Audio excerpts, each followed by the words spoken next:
আমেরিকার president Donald Trump বেইজিংয়ে গিয়ে চীনের প্রেসিডেন্ট শি জিনপিং এর সাথে এক প্রস্থ হাই প্রোফাইল মিটিং করে গেলেন। আর ঠিক তার কয়েকদিন পরই কোনো রকম রাগঢাক না করে ওই একই বেইজিংয়ে অত্যন্ত জাঁকজমকপূর্ণভাবে লাল গালিচা সংবর্ধনা দেওয়া হলো রাশিয়ার প্রেসিডেন্ট ভ্লাদিমির পুতিনকে। আপনারা কি ভেবেছেন এটা নিছকই কোনো কাকতালীয় ঘটনা? মোটেও না। আন্তর্জাতিক কূটনীতিতে কাকতালীয় বলে কিছু হয় না।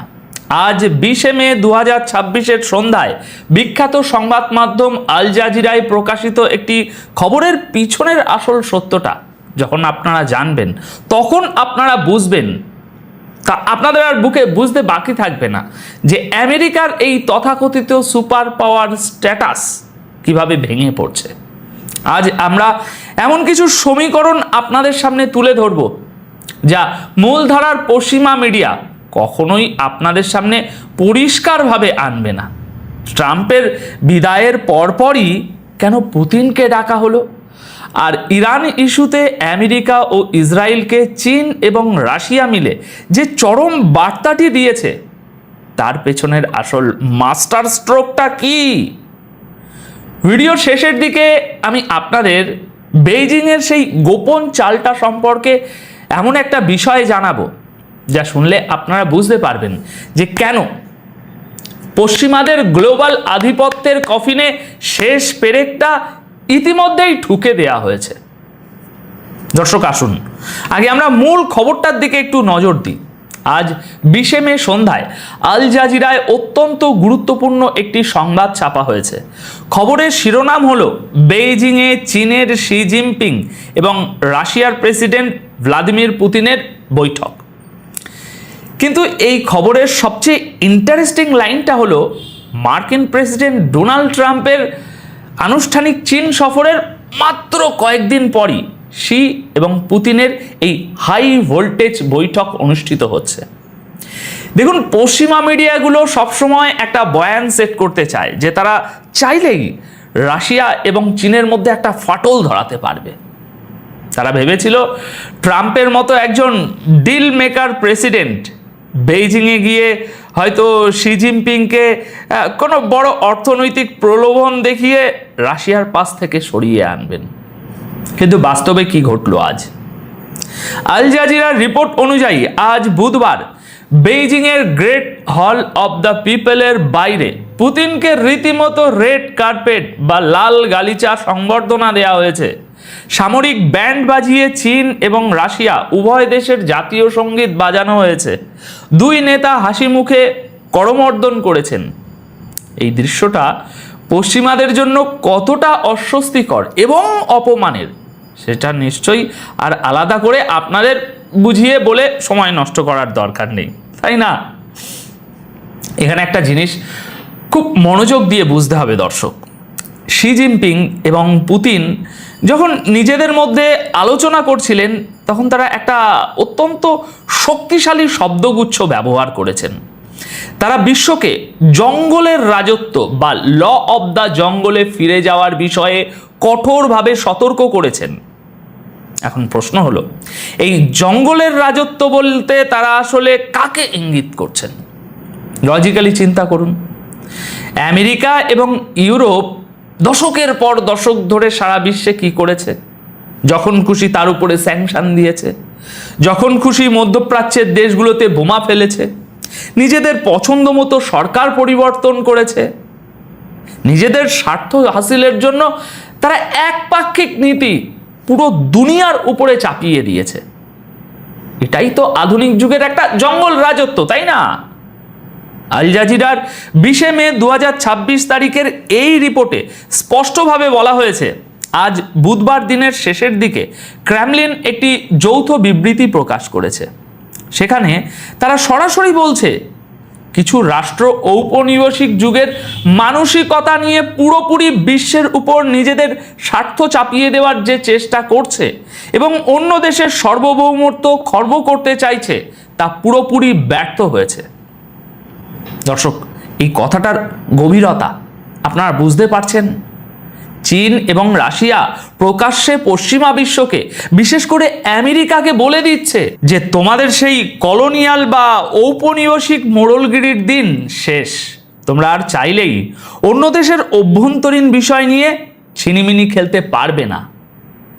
এবার আসুন আমরা সবচেয়ে একটা এই বৈঠকের ক্রিটিক্যাল ইস্যুতে যাই, যা গ্লোবাল জিওপলিটিক্সের পুরো সমীকরণ বদলে দিচ্ছে। আল জাজিরার এই একই রিপোর্টে একটি মারাত্মক তথ্যের উল্লেখ আছে। চীনের প্রেসিডেন্ট শি জিনপিং সরাসরি ইরান, ইসরায়েল ও আমেরিকার চলমান যুদ্ধ নিয়ে কথা বলেছেন। তিনি তার রুশ সমকক্ষ পুতিনকে বলেছেন যে এই সংঘাত আর বাড়ানো কোনোভাবেই বুদ্ধিমানের কাজ হবে না এবং অবিলম্বে একটি পূর্ণ যুদ্ধবিরতির প্রয়োজন। শি জিনপিং বলেছেন একটি ব্যাপক যুদ্ধবিরতি এখন সবচেয়ে জরুরি, নতুন করে সংঘাত শুরু করা চরম অনুচিত। দর্শক, আসল ব্যাপারটা হলো আমেরিকা এবং ইসরায়েল মিলে মধ্যপ্রাচ্যে যে আগুন লাগিয়েছে তাতে পশ্চিমাদের নিজেদের অর্থনীতি এবং সামরিক শক্তি এখন খাদের কিনারে এসে দাঁড়িয়েছে। পশ্চিমা বিশ্ব সবসময়ই চেয়েছিল ইরানকে ধ্বংস করে মধ্যপ্রাচ্যে একেবারে নিজেদের একচ্ছত্র আধিপত্য বজায় রাখতে, কিন্তু তারা হিসাবের খাতায় একটা মস্ত বিরাট বড় ভুল করে ফেলেছে। তারা বুঝতে পারেনি যে রাশিয়া এবং চীন এখন আর 90-এর দশকের সেই দুর্বল দেশ নয়। ব্রিক্স এবং গ্লোবাল সাউথ এখন একটা বহুমেরু বিশ্বের দিকে প্রবল বেগে এগোচ্ছে। ইরান এখন এই নতুন অ্যান্টি ওয়েস্ট ঐক্যের একটা অত্যন্ত গুরুত্বপূর্ণ অংশ। চীন যখন প্রকাশ্যে আমেরিকার নাম নিয়ে ইরানের উপর যুদ্ধের বিরোধিতা করছে এবং যুদ্ধবিরতির কথা বলছে, তার মানে হলো চীন সরাসরি ইরানকে তাদের ডিপ্লোম্যাটিক শিল্ড বা কূটনৈতিক ঢাল দিচ্ছে। ট্রাম্প বেইজিং থেকে ঘুরে যাওয়ার কয়েকদিনের মাথায় পুতিনের সামনে দাঁড়িয়ে চীনের এই স্টেটমেন্ট আমেরিকার গালে কি বলবো, বিশাল একটা চাপেটাঘাত ছাড়া আর কিছুই এই মুহূর্তে আমার মুখ থেকে বেরোচ্ছে না। আসুন এবার একটু অর্থনীতির দিকে নজর দেওয়া যাক দর্শক, এটাও খুব ইন্টারেস্টিং। পশ্চিমা বিশ্ব যখন ইউক্রেন যুদ্ধের পর রাশিয়ার উপর ইতিহাসের সবচেয়ে কঠোর স্যাংশন দিল, তাদের উদ্দেশ্য কি ছিল? তারা ভেবেছিল রাশিয়ার অর্থনীতি তাসের ঘরের মতো ধসে পড়বে, পুতিনকে হাঁটু গেড়ে বসতে হবে। কিন্তু আল জাজিরার এই রিপোর্টেই পুতিনের কথাটা শুনুন। পুতিন কি বলছেন? পুতিন বলেছেন জ্বালানি খাত হচ্ছে রাশিয়া এবং চীনের অর্থনৈতিক সহযোগিতার মূল চালিকা শক্তি। পশ্চিমা দেশগুলো যখন রাশিয়ার সাথে অর্থনৈতিক সম্পর্ক ছিন্ন করলো, তখন চীন রাশিয়ার তেলের সবচেয়ে বড় ক্রেতা হিসাবে আবির্ভূত হলো। আল জাজিরার বেইজিং প্রতিনিধি ক্যাটরিনা ইউ তার রিপোর্টে জানাচ্ছেন যে ইউক্রেন যুদ্ধের পর ইউরোপে রাশিয়ার যে গ্যাস যেত তা পুরোপুরি বন্ধ হয়ে যায় এবং রাশিয়ার সেই রাজস্ব দরকার ছিল, আর চীন সেই শূন্যস্থান দারুণভাবে পূরণ করেছে। দুই নেতা অর্থনীতি, পর্যটন, শিক্ষা এবং জ্বালানি নিরাপত্তা নিয়ে প্রায় 40টি চুক্তিতে স্বাক্ষর করেছেন। দর্শক, এটাই হচ্ছে পশ্চিমা নীতি নির্ধারকদের সবচেয়ে বড় কৌশলগত ব্যর্থতা। তারা নিজেদের পায়ে নিজেরা কুড়ুল মেরে রাশিয়া এবং চীনকে একে অপরের সবচেয়ে বিশ্বস্ত মিত্রে পরিণত করেছে। তারা রাশিয়াকে সস্তা জ্বালানি বিক্রি করতে বাধ্য করেছে, আর চীন সেই সস্তা জ্বালানি দিয়ে নিজেদের ম্যানুফ্যাকচারিং ইন্ডাস্ট্রিকে আরও শক্তিশালী করে পশ্চিমাদেরই গ্লোবাল মার্কেট থেকে আছড়ে ফেলেছে। এটাই খেলা। আপনারা যদি আল জাজিরার এই রিপোর্টটি একটু গভীরভাবে বিশ্লেষণ করেন, তবে দেখবেন এখানে একটা চমৎকার তুলনা টানা হয়েছে। ডোনাল্ড ট্রাম্পের চীন সফর এবং পুতিনের চীন সফরের মধ্যে যে আকাশ পাতাল পার্থক্য, সেটা আল জাজিরা এই রিপোর্টে স্পষ্টভাবে তুলে ধরেছে। পুতিনের এই সফরটা হচ্ছে চীন রাশিয়া বন্ধুত্বের 25 বছর পূর্তির একটি মাইল ফলক। পুতিন এর আগে ডজন বার চীন সফর করেছেন এবং শি জিনপিংয়ের সাথে 40 বারেরও বেশি বৈঠক করেছেন। আল জাজিরার সাংবাদিক বলছেন, বেইজিং এবং মস্কোর মধ্যে যে গভীর আস্থার সম্পর্ক রয়েছে আমেরিকা এবং চীনের মধ্যে তার ছিটে ফোঁটাও নেই। শি জিনপিং খুব পরিষ্কার ভাষায় বলেছেন যে বর্তমান বিশ্ব ক্রমশ বিশৃঙ্খল হয়ে উঠছে এবং এখানে হেজিমনি বা ওই পশ্চিমা আধিপত্যবাদ চরম আকার ধারণ করেছে। এর বিপরীতে রাশিয়া এবং চীন একটি স্বাধীন ও সার্বভৌম পররাষ্ট্রনীতি অনুসরণ করবে, যা বিশ্বে স্থিতিশীলতা আনবে। এছাড়াও পুতিন শি জিনপিংয়ের সাথে সাক্ষাতের আগে একটা ভিডিও বার্তায় বলেছেন যে তারা কারো বিরুদ্ধে জোট বাঁধছেন না, বরং শান্তি ও সর্বজনীন সমৃদ্ধির জন্য কাজ করছেন। দর্শক, এই কথাগুলোর ভিতরে লুকিয়ে আছে পশ্চিমার ডাবল স্ট্যান্ডার্ডের কড়া জবাব, মোক্ষম জবাব। আমেরিকা যখন ন্যাটো বা অকাসের মতো সামরিক জোট বানায় তখন তারা বলে সেটা নাকি বিশ্ব শক্তির জন্য, আর রাশিয়া চীন যখন নিজেদের অর্থনীতি কিংবা এরম সীমান্ত সুরক্ষার জন্য এক হয় তখন পশ্চিমা মিডিয়া সেটাকে অশুভ আতত বলে প্রচার করে। কিন্তু গ্লোবাল সাউথের দেশগুলো এখন এই ভণ্ডামিটা ধরে ফেলেছে। তারা বুঝতে পারছে যে আমেরিকার নিয়মভিত্তিক বিশ্ব ব্যবস্থা আসলে পশ্চিমাদেরই নিজেদের স্বার্থ রক্ষার একটা মস্ত হাতিয়ার। দেখুন, ভিডিওর শুরুতে আমি আপনাদের কি বলেছিলাম মনে আছে? আমি বলেছিলাম ট্রাম্পের বেইজিং সফরের ঠিক পরপরই পুতিনকে ডাকার পিছনে শি জিনপিংয়ের একটা মাস্টার স্ট্রোক বা গোপন দাবার চাল রয়েছে, যা আমি শেষে জানাবো। এবার সেই আসল সত্যটা শুনুন। খুব ইন্টারেস্টিং দর্শক, মনোযোগ দিয়ে শুনবেন। দর্শক, লজিক্যালি ভাবুন, ডোনাল্ড ট্রাম্প একজন আপাদমস্তক ব্যবসায়ী মানুষ। তিনি বেইজিংয়ে এসেছিলেন ডিল করতে। তার মূল লক্ষ্য ছিল আমেরিকার বাজারে চীনের পণ্যের উপর ট্যারিফ কমানোর একটা টোপ দিয়ে চীনকে ইরান এবং রাশিয়ার বলয় থেকে একটু দূরে সরিয়ে আনা।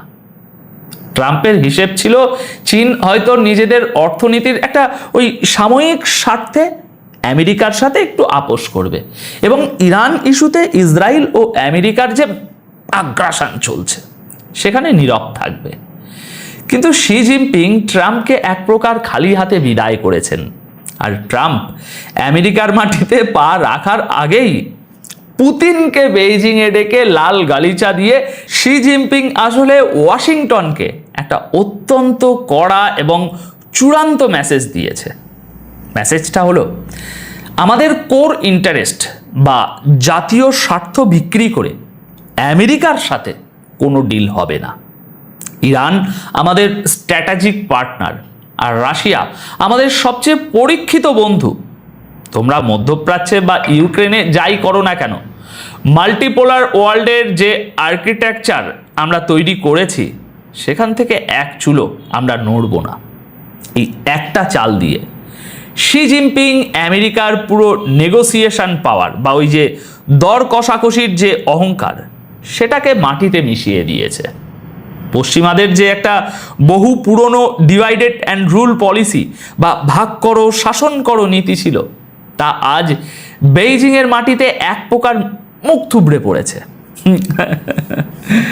দর্শক, গ্লোবাল পাওয়ার শিফট বা ক্ষমতার ভার কেন্দ্র এখন পুরোপুরি ইস্টের দিকে ঘুরে গেছে। আপনারা যতই পশ্চিমা মূলধারার খবর দেখুন না কেন, আসল সত্য হলো আমেরিকা এবং ইউরোপের এই যে একচেটিয়া আধিপত্য তার দিন শেষ। রাশিয়া চীন এবং ব্রিক্স জোট মিলে যে নতুন বিশ্ব ব্যবস্থা তৈরি করছে সেখানে পশ্চিমাদের এখন দর্শকের সারিতে বসা ছাড়া আর কোনো উপায় আমি দেখছি না। এখন আপনাদের কাছে তাই আমার একটা শেষ প্রশ্ন, আপনাদের কি মনে হয় আমেরিকা আর ইসরায়েল কি চীনের এই কড়া বার্তার পর ইরানে তাদের এই চলমান আগ্রাসন কমানোর কোনো সম্মানজনক পথ খুঁজবে, নাকি নিজেদের ইগো স্যাটিসফাই করতে গিয়ে আরও বড় কোনো বিপদে পা দেবে? আপনাদের মতামত অবশ্যই নিচে কমেন্ট বক্সে জানিয়ে যাবেন। আজকের মতো আপাতত তাহলে এখানেই শেষ করছি। দেখা হবে পরবর্তী বিশ্লেষণে। সবাই খুব ভালো থাকবেন, সুস্থ থাকবেন। ধন্যবাদ আপনাদের সকলকে।